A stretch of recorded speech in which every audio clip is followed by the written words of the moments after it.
लेकिन हमें एमपी बन के रहना है, एमएलए बन के रहना है। आज ये मजाज जब देश के अंदर इन देश के आम जनता के गद्दारों का हो चुका है, देश के अंदर इन भ्रष्टाचारियों का इस तरह मजाज हो चुका है, तो मैं कहना ये चाहूँगा इस नगर की आम जनता से कि ये बताओ ये मजाज कैसे बदला जाए, ये माहौल कैसे बदला जाए, ये मुश्किल का हल कैसे ढूंढा जाए, इन समस्याओं का समाधान कैसे निकाला जाए।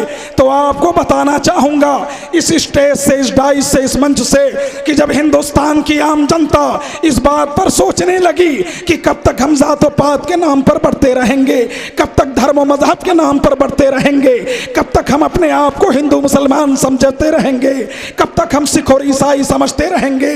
जब इंसान ने ये सोचना शुरू किया, ये अपने आप से गुफ्तगू करना शुरू किया, अपने ज़मीर व ज़र्फ़ से बात करना शुरू किया, तो ऐसे में उसे कोई चारा नजर ना आया, कोई मसीहा नजर ना आया, कोई अपना अमीर नजर ना आया, कोई अपना चीफ नजर ना आया, कोई अपना देशभक्त नजर ना आया, कोई अपना सेवक नजर ना आया।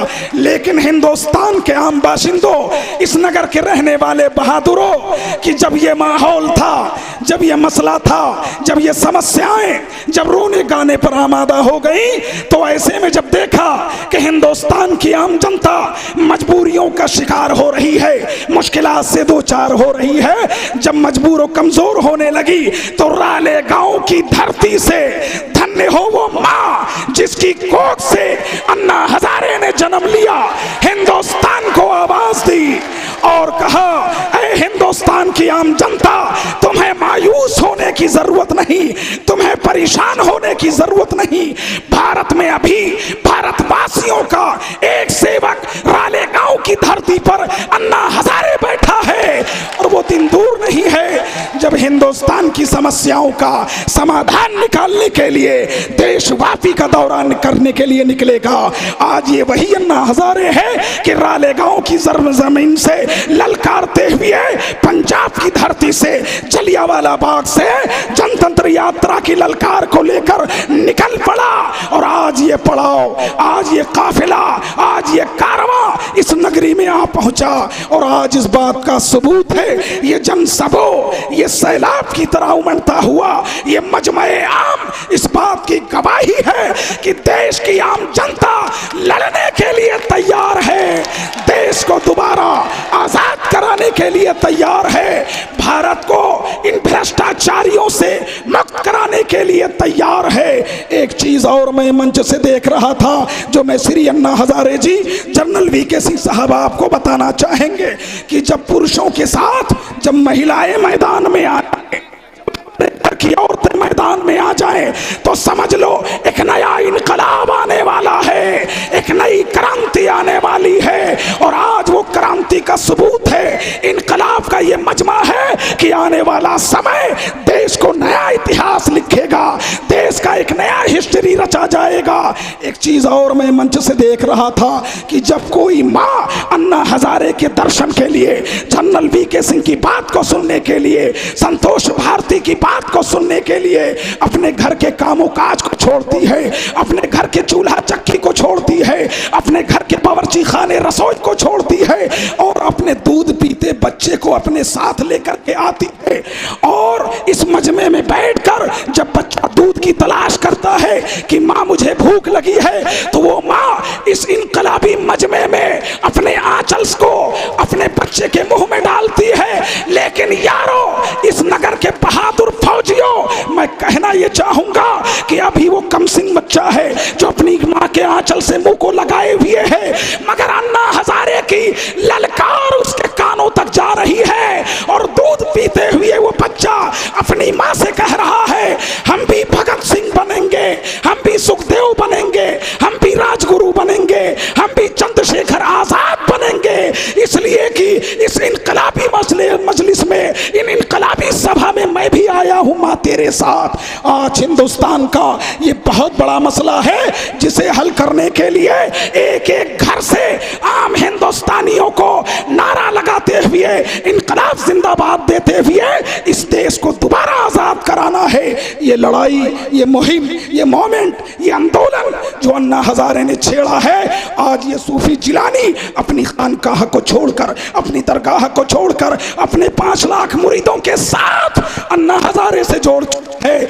आज जो लोग ये कहते हैं कि अन्ना हजारे एक है, अन्ना हजारे एक नहीं, 120 करोड़ अन्ना हजारे तैयार खड़ा है। अन्ना हजारे, जनरल वीके सिंह साहब, संतोष भारतीय और ये आम देशवासियों का सेवक सूफी जिलानी ने जो प्रतिज्ञा कर ली है, शपथ ले लिया है, हलफ ले लिया है कि मैंने बांधा है सर पे कफन दोस्तों, मैंने बांधा है सर पे कफन दोस्तों, अब न लुट पाएगा ये वतन दोस्तों, अब न लुट पाएगा ये वतन दोस्तों। फरेबियों ने, मक्कारों ने, दगाबाजों ने, देश के इन लुटेरों ने इस देश के आम जनता को बहुत लूटा है, लेकिन अन्ना हजारे जैसा सिपाही खड़ा हो चुका है जिसके साथ सारी जनता खड़ी हो चुकी है। अब उन लुटेरों से देश को बचाने के लिए ये वक्त है, ये समय है, देश आवाज दे रहा है कि हमें और आपको आने वाली तारीख में जब दिल्ली से ये शेरे बबर गरजे कि उठो भारतवासियों, अब देश को दोबारा आजादी दो, तो दिल्ली के तख्त पर बैठे हुए मक्कारों के लिए जवाब देने के लिए दिल्ली की राजधानी पर यानी शहर में पहुंचकर आपको एक नया इनकलाब लिखते हुए, आपको अन्ना हजारे की बात को लेते हुए इस देश की समस्याओं का समाधान निकालना है। वो दिन दूर नहीं है जब देश में मजहब के नाम पर, धर्म के नाम पर, जात के नाम पर, पात के नाम पर, रिजर्वेशन के नाम पर कोई मसला ना होगा, बल्कि जब अपने घरों से कोई निकलेगा तो न हिंदू निकलेगा, ना मुसलमान, ना सिख निकलेगा, ना ईसाई, जब भी घर से बाहर निकलेगा तो आम हिंदुस्तानी निकलेगा, हिंदुस्तान जिंदाबाद का नारा लगाते हुए निकलेगा। इसलिए आने वाला समय देश की तरक्की का समय है, देश की कामयाबी का समय है, देश की उन्नति का समय है, इसको जाने न दीजिएगा। लेकिन यहाँ क्योंकि रास्ता बड़ा कठिन है और इस नगर की गलियां भी बड़ी कमजोर हैं, कमजोर से मुराद चौड़ी नहीं है, लिहाजा जो जहां खड़ा है और जो जहां बैठा है यहां से इनकलाब जिंदाबाद का नारा लगाते हुए अन्ना हजारे को यकीन दिला दो कि अन्ना हजारे जी, जनरल वीके सिंह साहब, संतोष भारती, ये चारों आदमी जो देश के लिए हंसते हंसते फांसी पर लटकने के लिए आमादा है, मगर देश को आजादी से बचाना इनका संकल्प है, तो आप अपनी अपनी जगह से पुरजोर नकाब जो है नारा लगाते हुए यकीन दिला देना है कि आवाज देना, वो तारीख कौन सी होगी, वो दिन कौन सा होगा, वो समय कौन सा होगा, वो टाइम कौन सा होगा जिस समय हमें दिल्ली आना है। लगाओ नारा इनकलाब, इनकलाब, इनकलाब, जनतंत्र मोर्चा, अन्ना हजारे, जनरल वीके सिंह, संतोष भारतीय, हिंदुस्तान जिंदाबाद, हिंदुस्तान की जिंदा कौम पाइंदाबाद।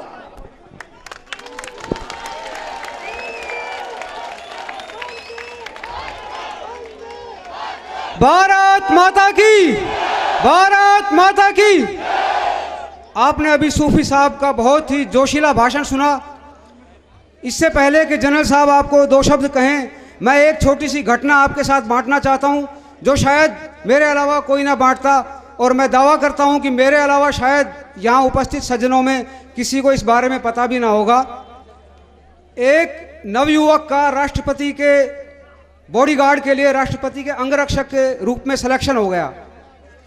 उस नवयुवक को एक छोटी सी समस्या थी कलर ब्लाइंडनेस की, और कलर ब्लाइंडनेस एक ऐसी चीज़ है जिसे हम में से 20% लोगों को ये हो सकती है और हमें पता भी नहीं होता।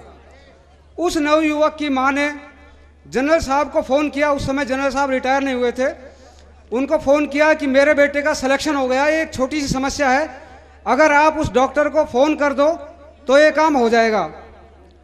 तो जनरल साहब ने कहा कि नहीं, मैं ऐसा बिल्कुल नहीं करूँगा, अगर तुम्हारा बेटा बिल्कुल फिट है अगर फौज के लिए या राष्ट्रपति के अंगरक्षक के लिए, तो वो अपनी काबिलियत से इसमें भर्ती हो तो ज़्यादा अच्छा है। और दोस्तों, आप ज़रूर जानना चाहेंगे कि वो नवयुवक कौन था। वो नवयुवक जनरल साहब का अपना भांजा था, और वो औरत इनकी बहन थी। दोस्तों, उस औरत की आंख में मैंने उस दिन पीड़ा देखी थी, लेकिन उससे अगले ही दिन उसने ये कहा था कि उनके घर में इतनी सी भी चीज़ फौज की नहीं है। तो दोस्तों, ऐसे ईमानदार हमारे जनरल रहे हैं, अगर ये चाहते तो सरकार की चमचागिरी करके कहीं के राज्यपाल बने होते, लेकिन इन्हें देश पुकार रहा था और हमारे इलाके से हैं ये, हमें इन पर गर्व है। मैं अभी इन्हीं शब्दों के साथ जनरल साहब को मंच पर आमंत्रित करना चाहूँगा। जनरल साहब आइए।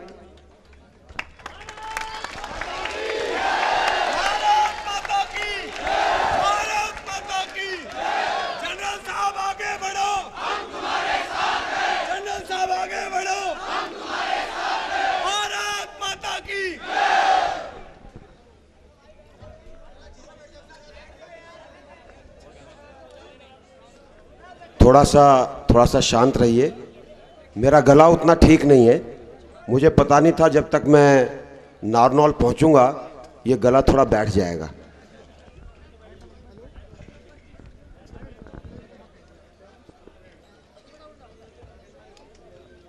श्री अन्ना हजारे जी,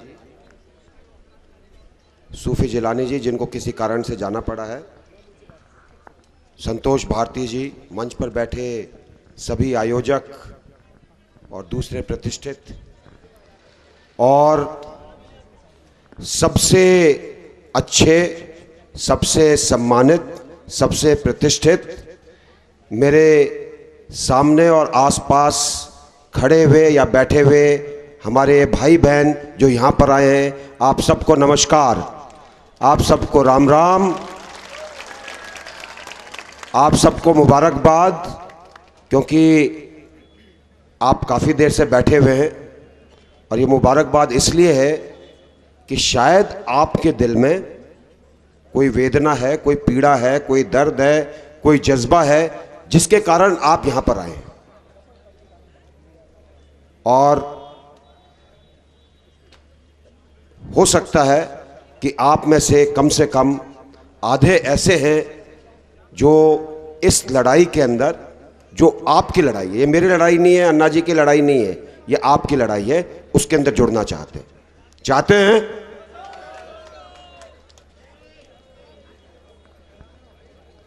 अभी 2 बार एक कविता बोली गई, हो गई है पीड़ पर्वत सी, और वो सुनकर मैं सोच रहा था कि हमने ये पीड़ा होने क्यों दी है, ये पीड़ा क्यों होने दी है हमने? क्या पीड़ा को पर्वत सा होना चाहिए था? क्या हम उसको पहले ठीक नहीं कर सकते थे? कर सकते थे, लेकिन हम अपने आप को भूल गए थे। ये इसलिए पीड़ा आपकी इतनी बड़ी है, या आपको लग रहा है कि चीज़ें इतनी खराब हो गई हैं, क्योंकि हमने अपना हक और अपनी ताकत नहीं पहचानी। और हम का मतलब है आप सब और मैं, जनता, इस देश की जनता।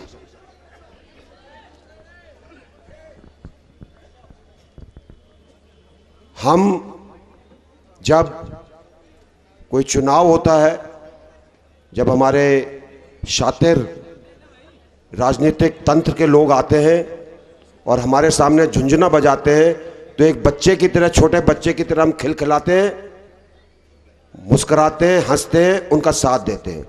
और वो हमको बांट देते हैं धर्म के नाम पर, जाति के नाम पर, वर्ग के नाम पर, भाषा के नाम पर, जिस चीज़ पे आप बोल दो उस पर बांट देते हैं। और हम इतने अच्छे हैं कि हम बंट जाते हैं, और उसके बाद हम कहते हैं कि हम तो बहुत कमज़ोर हैं, हम तो कुछ नहीं कर सकते। भाइयों और बहनों, अपनी ताकत पहचानिए। आपके अंदर बहुत ताकत है, आपके अंदर ऐसी ताकत है कि अगर आप चाहें तो इस पूरे राजनीतिक ढांचे को आप बदल सकते हो। आपके अंदर इतनी ताकत है कि जितना कुछ आज हो रहा है, चाहे हमारी आर्थिक नीति हो, चाहे राजनीतिक तंत्र हो, चाहे शिक्षा की नीति हो, चाहे आपको मूलभूत सुविधाएं हो, चाहे लॉ एंड ऑर्डर हो, चाहे किसानों की दिक्कत हो, कोई भी दिक्कत आप ले लीजिए, सब चीज़ ठीक हो सकती है बशर्ते कि आप एक हो जाएं। सबसे मुश्किल काम है हमारे देश में, क्योंकि 200 साल अंग्रेजों ने हमको एक नहीं होने दिया। खासकर 1857 लड़ाई का जिसका जिक्र हुआ, उसके बाद तो उन्होंने कहा कि इस देश का जितना विभाजन किया जाए उतना अच्छा है, और आज वही हो रहा है। तो अगर आप चाहते हैं कि आपके दिल में कुछ भावना है अपने देश के लिए, अगर आप चाहते हैं कि आप देश का हित देखें, अगर आप चाहते हैं कि आपके बच्चों का भविष्य ठीक हो, अगर आप चाहते हैं कि आपके लिए वो सब कुछ मिले जो नहीं हो रहा है, महंगाई कम हो, बेरोजगारी खत्म हो, गांव ठीक बने, आपको साफ पानी मिले, आपके किसान हर आधे घंटे में आत्महत्या ना करें, तो आपको जगना पड़ेगा। तो क्या आप जगने को तैयार हो? जगने को तैयार हो? मेरा गला थोड़ा खराब है, जोर से नहीं बोलूंगा। देखिए, जब तक आप जगोगे ही नहीं, कुछ नहीं होगा। और ये जनतंत्र मोर्चा जो है, ये कोई राजनीतिक मंच नहीं है, ये कोई राजनीति का अलग तरीका नहीं है, ये राजनीतिक ढांचे को बदलने का एक प्रयास है। और जनतंत्र मोर्चा एक उद्देश्य से आया है कि इस यात्रा के माध्यम से हम आम जनता को बता सकें कि उनके हाथ में वो जादू की छड़ी है जिससे इस देश को दोबारा सोने की चिड़िया बना सकते हैं। वो है आपके हाथ में, सिर्फ आपने इकट्ठा होना है। सितंबर के पहले हफ्ते में मैं आज आपको निमंत्रण देता हूं, बाद में फिर दूंगा। दिल्ली में आइए, उस टाइम लगना चाहिए कि ये जो जन सैलाब यहाँ पर बैठा है, इससे 5 गुना, 6 गुना, 10 गुना ज़्यादा लोग दिल्ली पहुँचें और एक सशक्त आवाज़ में, एक जोर की आवाज़ में बताएं कि आपने इस देश की दशा और दिशा के लिए क्या करना है।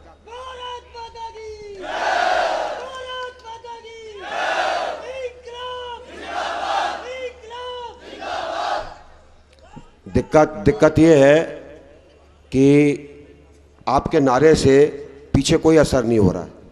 एक बार फिर से लगाओ जोर से। भाई फौजी आदमी हूं, आपके इलाके का हूं, जोर से बोलो, जोर से बोलो।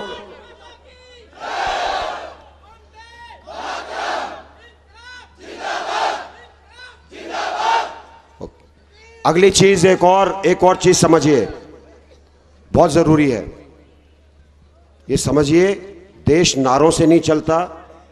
नारे जोश के लिए जरूरी हैं, लेकिन देश चलता है हाथ से हाथ मिलाकर, कंधे से कंधा, देसी भाषा में बोलूंगा, भिड़ाकर आगे बढ़ने से। जब तक आप मिलकर काम नहीं करेंगे, देश आगे नहीं बढ़ेगा। और आखिरी बात, जीने के 2 तरीके हैं। एक है घुटने के बल बैठ जाइए, जो मिलता है उसको ले लीजिए, घुट घुट कर जीते रहिए। इसकी एक कीमत है। अपने स्वाभिमान को भूल जाइए कि आप आदमी के वेश में मानव जाति के अंदर पैदा हुए हैं। दूसरा तरीका है, खड़े हो जाइए, जो चीज़ गलत है उसका विरोध करिए, उसको सही करने की कोशिश करिए, आंख से आंख मिलाइए, छाती खोलिए और मुकाबला करिए। इसमें एक कीमत है। बहुत लोग खड़े हो जाएंगे आपका विरोध करने के लिए, कोई टांग खींचेगा, कोई हाथ खींचेगा, कोई दबाने की कोशिश करेगा, वो आपको सहन करना पड़ेगा। तो फैसला आपका है, घुटने के बल बैठ के जीना है या खड़े होकर जीना है। जो खड़े होकर जीना चाहते हैं हाथ उठाएं।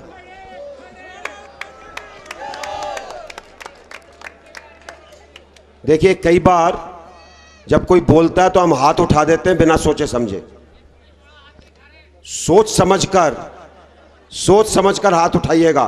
खड़े होकर जीना चाहते हो या नहीं? तो आज से अपने मन में ये संकल्प लो, आज से अपने मन में संकल्प लो। और एक चीज याद रखना, सपने आपके चाहे पूरे हों चाहे ना हो, संकल्प कभी अधूरे नहीं रहते। और आज अगर आपने संकल्प ले लिया तो पूरा जरूर होगा।